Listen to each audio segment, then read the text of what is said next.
Hey friends, welcome to Senkori Education. I'm Muskan Kaul in front of you all. So class 10th आज मैं आपके सामने लेके आई हूँ चैप्टर 9 यानी हेरिडिटी एंड इवोल्यूशन के 2 मार्क्स के क्वेश्चंस.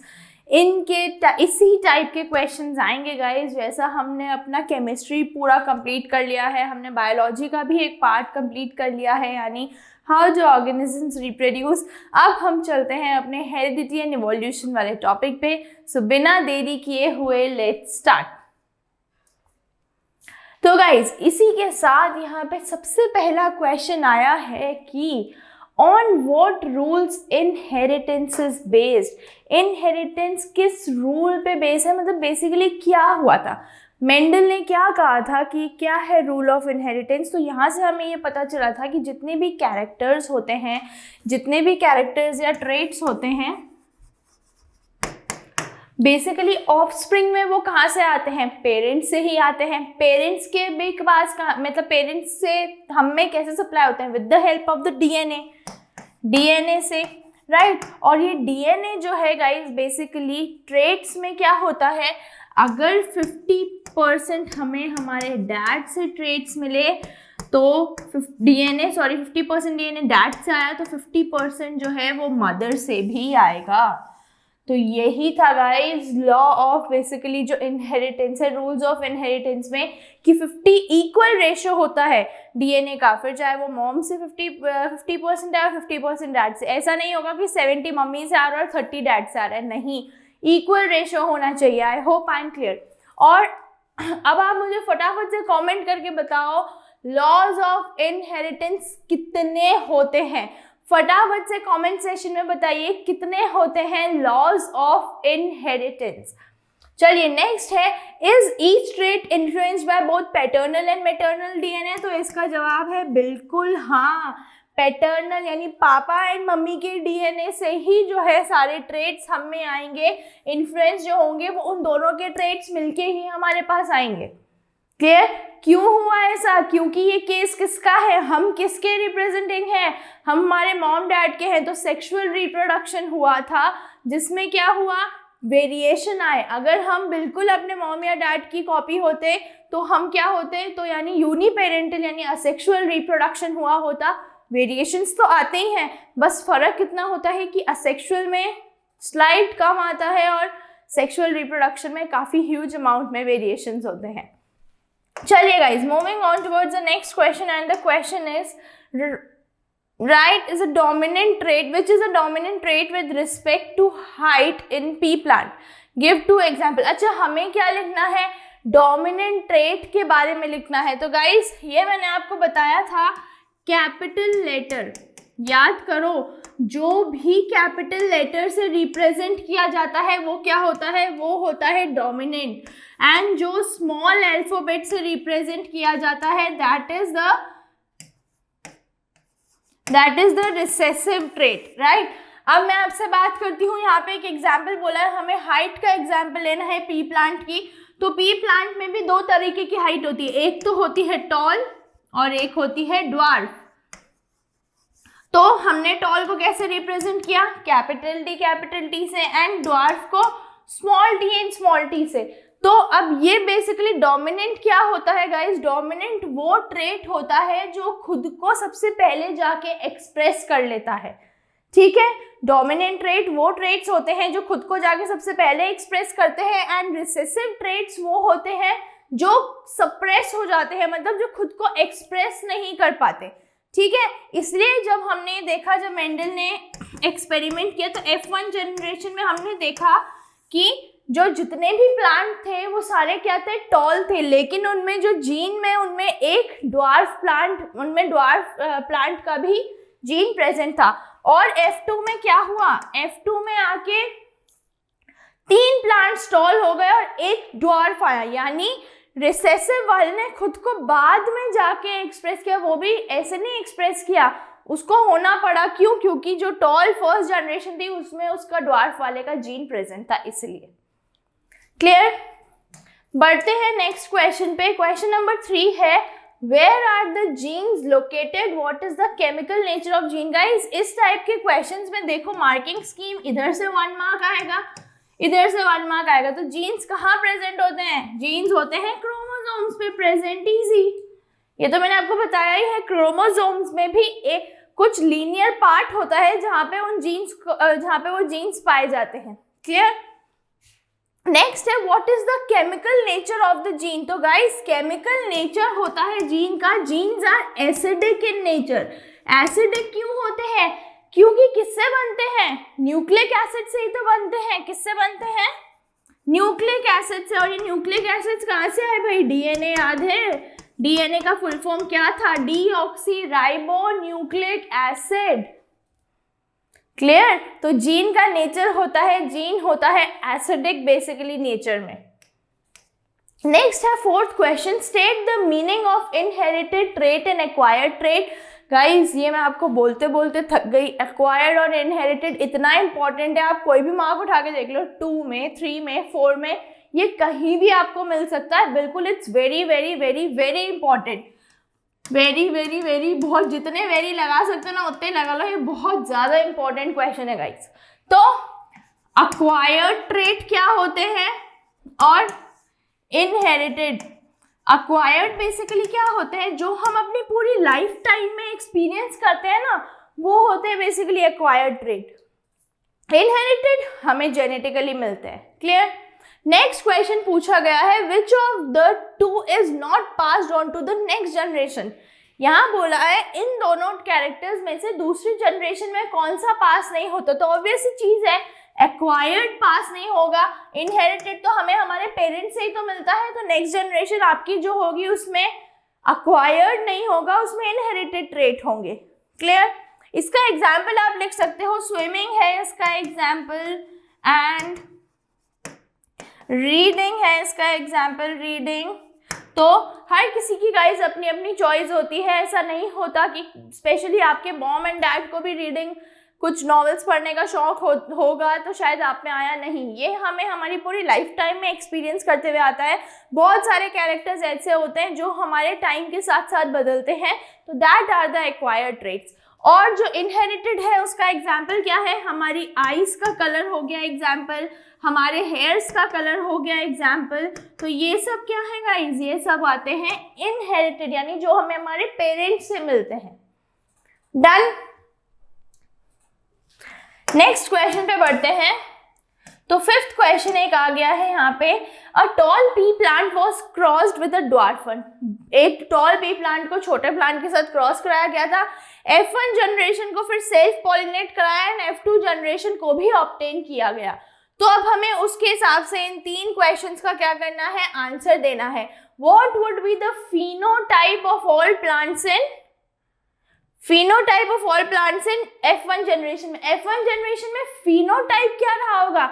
यहाँ याद रखना, ये कंफ्यूजिंग है थोड़ा। यहाँ पे आपसे फिनोटिपिक रेशियो नहीं पूछा है, यहाँ पे बस आपसे पूछा गया है कि फिनोटाइप क्या होता है। तो आपको क्या लिखना है?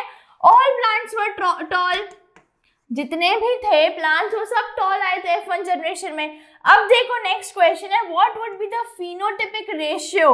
रेशियो पूछा गया है गाइस F2 जनरेशन में। तो F2 में क्या था रेशियो? 3:1 ही तो था F2 में इसका रेशियो, हमारा जो एक्सपेरिमेंट हुआ था। नेक्स्ट है give reason for your observation in F1 generation. F1 generation में हमने क्या ऑब्जर्व किया? हमने ये ऑब्जर्व किया कि सारे प्लांट्स टॉल थे, यानी जो टॉल प्लांट है, यानी टॉल का जीन जो था वो डोमिनेंट रहा होगा, तभी उसने खुद को एक्सप्रेस किया। अगर एक तो होगा, ऑब्वियसली बात है। F1 जनरेशन में हमने क्या देखा था? ये वाला रेशियो, एक टॉल का जीन आता है और एक ड्वार्फ का जीन आता है। लेकिन प्लांट्स कैसे बनते हैं? सारे टॉल ही बनते हैं। जो ड्वार्फ वाला जीन है वो खुद को एक्सप्रेस नहीं कर पाता। तो ये हमने इस एक्सपेरिमेंट से नोटिस किया। नेक्स्ट क्वेश्चन है आंसर द फॉलोइंग क्वेश्चन। कुछ आंसर देने हैं और क्वेश्चन है why did Mendel choose garden peas. Mendel ने गाइस गार्डन पीस क्यों चूज करी थी? जल्दी से मुझे बताओ, क्या रीजन था मेंडल का गार्डन पीस चूज करने का? इसमें 2 रीजन लिखने हैं हमें। पहला बहुत, ये तो मैंने आपको क्लासेस में भी बताया है कि इजी टू ग्रो होती हैं। क्या होती है ये? इजी टू ग्रो, इनको ग्रो करना आसान होता है। और दूसरा, इसमें सेवरल कॉन्ट्रास्टिंग ट्रेट्स पाए जाते हैं, सेवरल कॉन्ट्रास्टिंग ट्रेट्स हमें मिल जाते हैं। तो ये 2 रीजंस हो गए। आप बहुत सारे हैं गाइस जिसके रीजन आप वो लिख सकते हो। और हाँ, एक और है कि ये सेल्फ और क्रॉस पॉलिनेशन दोनों कर सकता है। तो यहाँ पे 2 पूछे हैं, आगे कुछ क्वेश्चन बढ़ता है तो उसमें आप आई होप ये तो लिख ही सकते हो, इतना इजी क्वेश्चन पूछा गया है। नेक्स्ट है, किसी भी 2 कॉन्ट्रास्टिंग विजिबल कैरेक्टर्स को हमें बताना है जो मेंडल ने यूज किए थे। तो मेंडल ने क्या क्या यूज किया था, चलो यहाँ चलते हैं। डायहाइब्रिड में सीड का कलर यूज हुआ था। सीड का कलर भी 2 टाइप में था, एक तो डोमिनेंट था और एक रिसेसिव था। तो येलो वाला कलर क्या था, डोमिनेंट था, और ग्रीन वाला क्या था, रिसेसिव था। वहीं अब सीड की हम शेप की बात करें तो सीड की शेप राउंड थी और रिंकल्ड थी। और राउंड क्या था, डोमिनेंट था, और रिंकल्ड जो थी वो क्या थी, रिसेसिव थी। गाइज आप समझ रहे हो किस टाइप से क्वेश्चन आते हैं। एक टाइप में पार्ट्स आ जाएंगे, यहाँ से आपको आधा मार्क्स मिल जाएगा इन 2 आपके रीजंस लिखने पे। तो यहाँ से आएगा 1, और यहाँ पे भी 2 कॉन्ट्रास्टिंग कैरेक्टर्स पूछे हैं तो हाफ मार्क्स यहाँ से मिल जाएंगे और यहाँ से आएंगे 2।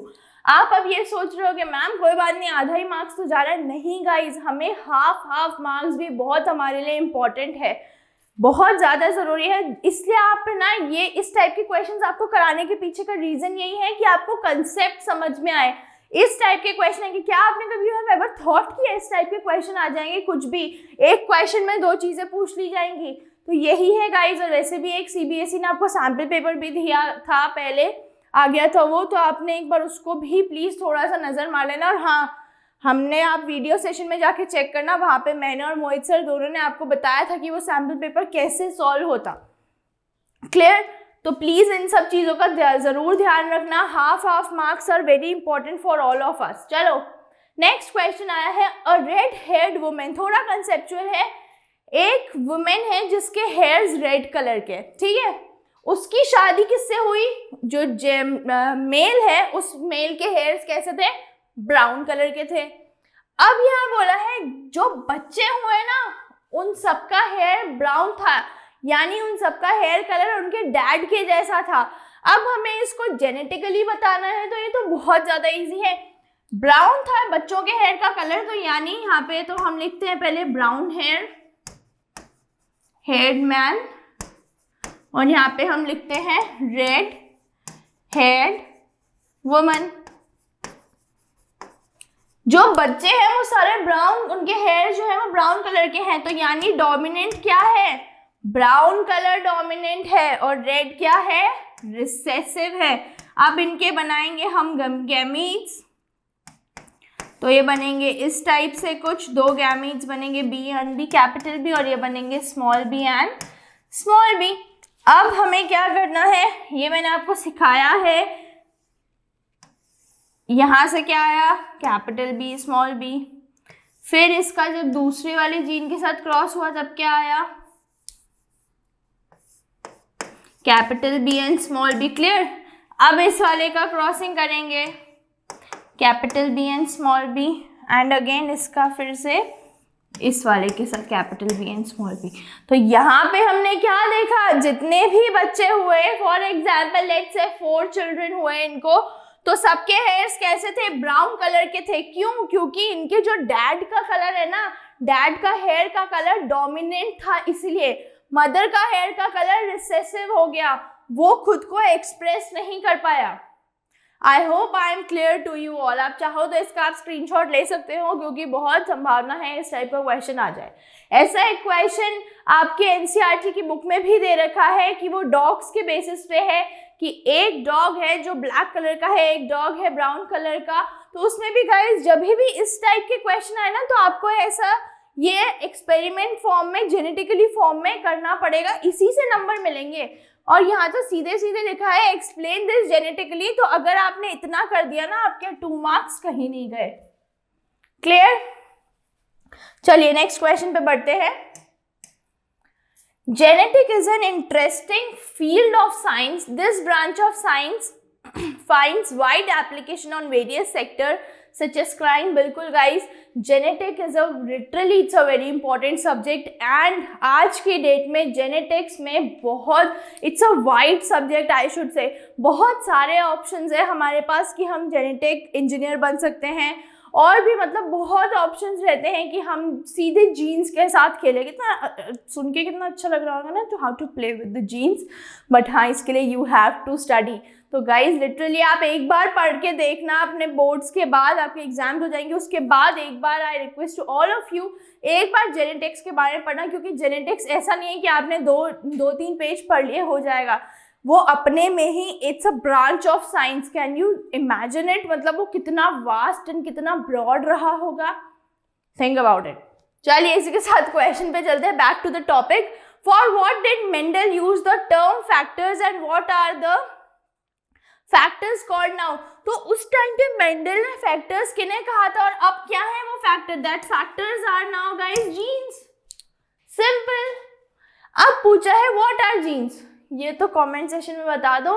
Units of what are they called as units of, जल्दी से बताओ गाइस, यूनिट ऑफ क्या बोलते हैं जीन को, they are called as units of heredity या इनहेरिटेंस, क्या होगा जल्दी बताओ कमेंट सेक्शन में। यूनिट ऑफ इनहेरिटेंस होता है जीन, यूनिट ऑफ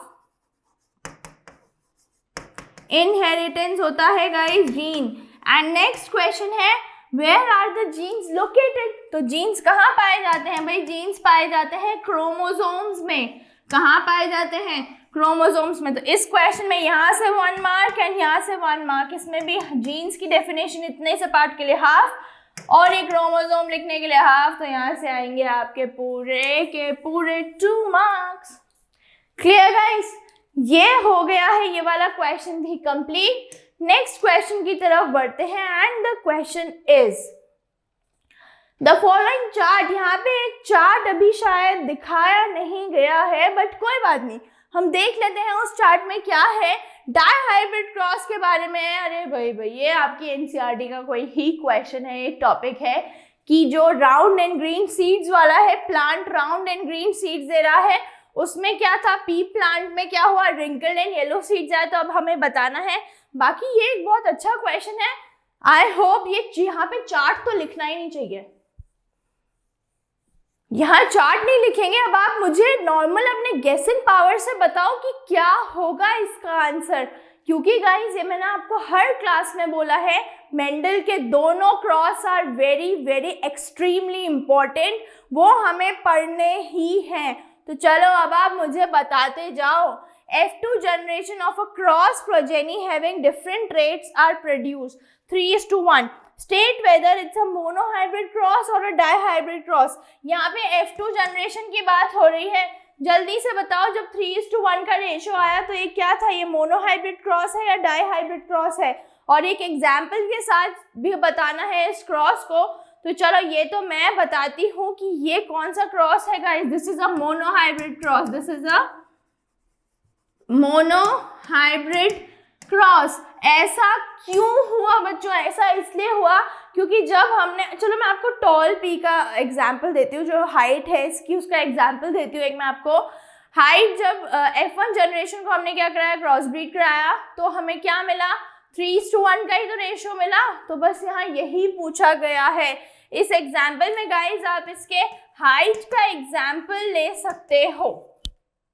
क्लियर, बिल्कुल। Why did Mendel choose pea plant for his experiment? Give any one reason। फिर से क्वेश्चन आ गया ये, पी प्लांट क्यों चूज किया, इजी टू कल्टिवेट था मैम, और क्या था, उसमें बहुत सारे कॉन्ट्रास्टिंग कैरेक्टर्स थे, हर कैरेक्टर का अपना अपना वेरिएशन था, वो सेल्फ एंड क्रॉस ब्रीड दोनों कर सकता था, एनुअल प्लांट था, ब्ला ब्ला ब्ला, ऐसे ही बहुत सारे एग्जाम्पल्स आपको मिल जाएंगे कि रीजंस मिल जाएंगे कि मेंडल ने पी प्लांट ही क्यों चुना अपने एक्सपेरिमेंट के लिए। सबसे इंपॉर्टेंट थी कि गाइस पी प्लांट जो था ना उसकी लाइफ स्पैन बहुत छोटा था, ठीक है, उगाने में भी जल्दी उग जाता था, तो इसलिए मेंडल जी ने क्या किया, जब वो अपने बिशॉप ने उनके डाटा था ना मॉन्टेसरी के कि तो मैं ना माइसेस पे, एनिमल्स पे मत टेस्ट करो, तो वो फटाफट आए थे अपने लैब में ना, उन्होंने पी प्लांट उगाने स्टार्ट कर दिए थे। तो उसका रीजन यही है कि ये जल्दी उग जाते हैं।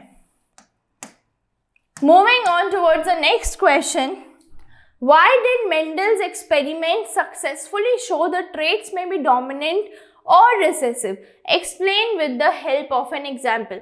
मेंडल के एक्सपेरिमेंट ने कैसे शो किया कि ट्रेट्स डोमिनेंट हो सकते हैं या रिसेसिव? गाइस 50-50 चांस था कि ट्रेट्स डोमिनेंट भी हो सकते हैं, रिसेसिव भी हो सकते हैं। तो एग्जाम्पल की उस पर देखते हैं। हाइट का एग्जाम्पल था, ठीक, पहली बार जो पहली जनरेशन थी उसमें हमें क्या मिला? कैपिटल डी स्मॉल डी, यानी ऑल प्लांट्स वर टॉल। नेक्स्ट जब F2 जनरेशन आई, F2 जनरेशन में हमें क्या मिला? जब हमने इसका क्या कराया? सेल्फ ब्रीड कराया, तो F2 जनरेशन में हमें ये रेशियो मिला था, आपको याद ही होगा। और अब नहीं हुआ तो अब तो गलत ही बात है, ये अब याद होना ही चाहिए। जैसे थियोरेटिकली मुझे याद है तो आपको भी ये चीजें ऐसे याद होनी चाहिए। तो यहाँ पे क्या मिला? मेंडल ने देखा कि 3 प्लांट तो बिल्कुल टॉल है और एक क्या है? ड्वार्फ है। तो गाइज यही है इसका answer. How did Mendel's experiment successfully show that traits में भी, ट्रेट्स कुछ भी हो सकते हैं, ट्रेट्स 2 टाइप के तो होते हैं, एक डोमिनेंट एक रिसेसिव। डोमिनेंट और रिसेसिव क्यों? क्योंकि जो जीन खुद को सबसे पहले जाके एक्सप्रेस कर लेता है वो तो डोमिनेंट हो जाता है, और जो बेचारा छोटा रह जाता है वो एक्सप्रेस ही नहीं कर पाता खुद को, वो क्या हो जाता है? रिसेसिव हो जाता है। I hope I am clear to all of you. और जहाँ पे एग्जाम्पल्स की बात होगी, please please please guys examples लिखना। हेरिडिटी में कुछ ही एग्जाम्पल्स है, कुछ ज़्यादा नहीं है आप लोगों के पास। मोनोहाइब्रिड में टॉल की प्लांट की हाइट का एग्जाम्पल है एंड फ्लावर के कलर का एग्जाम्पल है। वहीं डाई हाइब्रिड में डाई मीन्स 2, डाई मतलब 2, यानी 2 कैरेक्टर्स को उसने क्रॉस कराया था। तो 2 कैरेक्टर्स डाई में क्या क्या थे? एक तो सीड का कलर था, that was yellow and green. एक सीड की शेप थी, that was round and yellow. तो I hope I am clear to all of you. ये थे गाइज आपके कुछ चैप्टर 9 यानी हेरिडिटी एंड इवोल्यूशन के भी क्वेश्चंस हमने कंप्लीट कर लिया। आई होप आपको पैटर्न समझ में आ गया होगा। और जो बहुत इंपॉर्टेंट है गाइज, हेरिडिटी खुद में एक बहुत सम अप चैप्टर है आपके अभी सिलेबस में, छोटा ही चैप्टर है, तो वो बहुत, उसका हर एक एक पार्ट इंपॉर्टेंट है। जैसे पी प्लांट का आपने देखा केस, हमने कितनी बार देखा कि क्यों पी प्लांट चूज किया, उसके reasons, monohybrid and dihybrid cross, and that next is the sex determination वाला पार्ट जो था। Clear guys? तो इसी के साथ ये क्लास यहीं सम अप करते हैं। अब आप जल्दी से वीडियो को लाइक करना और अपने सारे दोस्तों में फटाफट से क्या करना? शेयर कर देना, क्योंकि शेयरिंग केयरिंग होती है, उनको भी तो बेचारों को पता चले 2 मार्क्स के क्वेश्चन आते हैं। और अभी भी जो सिंकोरी पे नए हैं, जल्दी से सिंकोरी एजुकेशन को कर लीजिए subscribe guys. Till then bye bye, take care.